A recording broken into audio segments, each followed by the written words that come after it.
नमस्कार, मैं वृषभ घरडे मिशन महाराष्ट्र न्यूज में आपका स्वागत है। बोधगया स्थित महाबोधि महाविहार मुक्ति आंदोलन के प्रणेता भंतने आकाश लामा रविवार को नागपुर दौरे पर आने पर उन्होंने दीक्षा भूमि को सदिच्छा भेंट देकर महापुरुष डॉक्टर बाबा साहेब अम्बेडकर और तथागत गौतम बुद्ध को श्रद्धांजलि अर्पित कर आशीर्वाद लिया।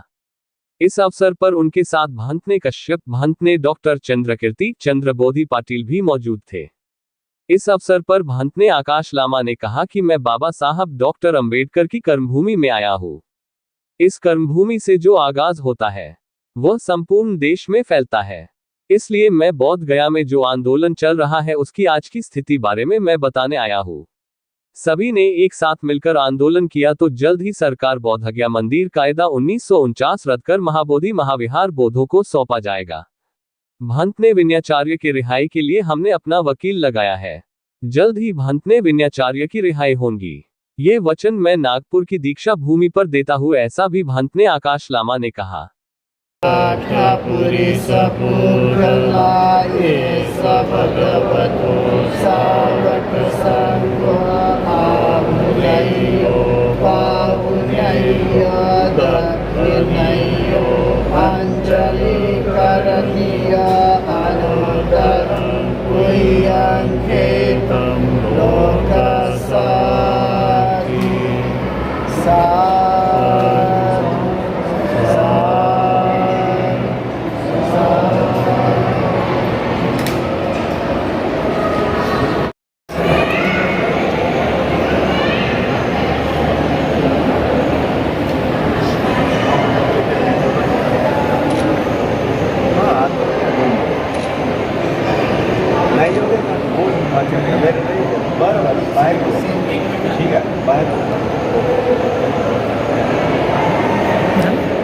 तो आज पवन भूमि नागपुर में आया हूँ और मैं विशेष करके महाबोधि महाविहार मुक्ति आंदोलन जो बोध गया में चल रहा है धरना स्थल से यहाँ पर जो 5 बजे से बैजन बाग में जो सभा है, असलियत क्या चल रही है उसके बारे में जानकारी देने के लिए आया हूँ।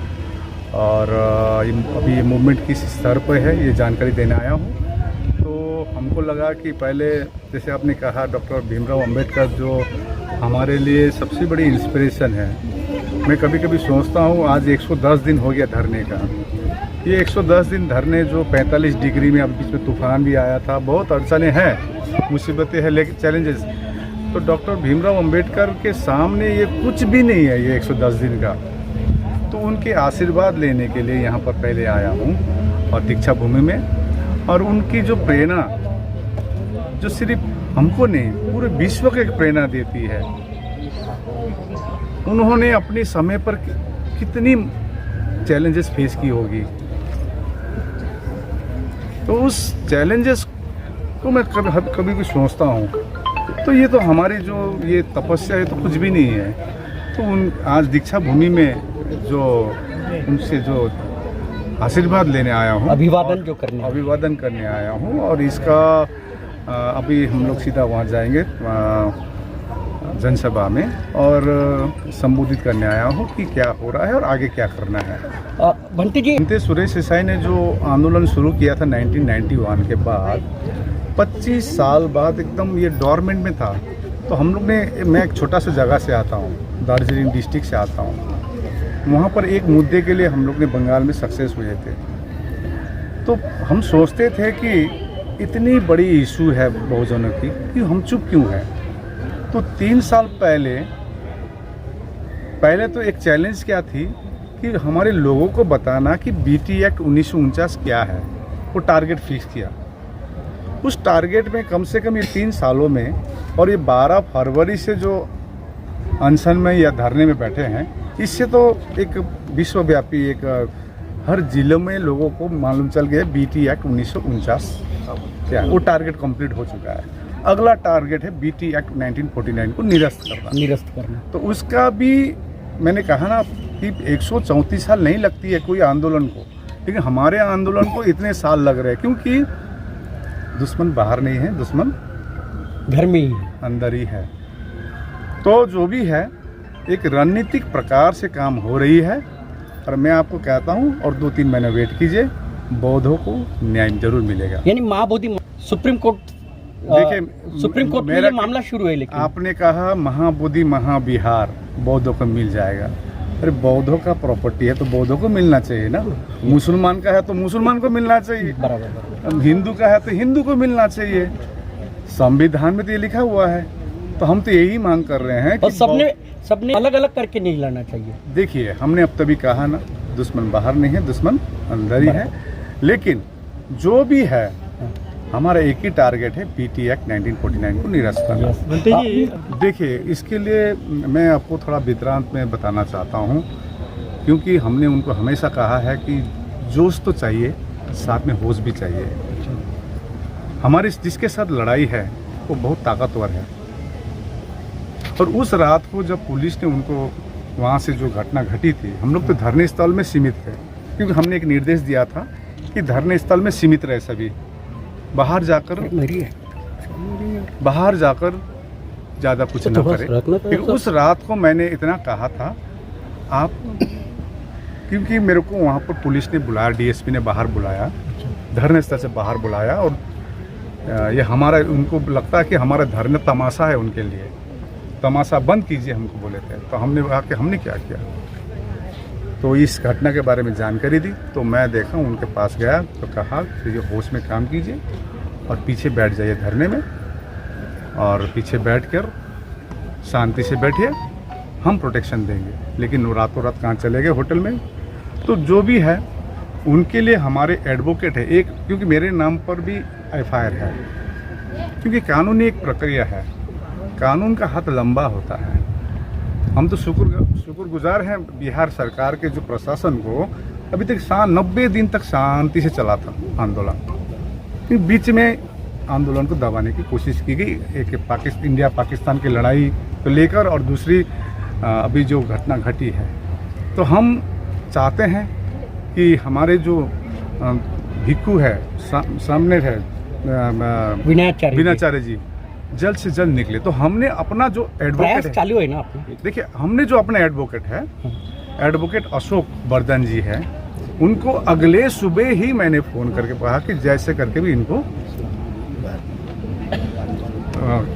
बेल देना है, इनको निकालना है।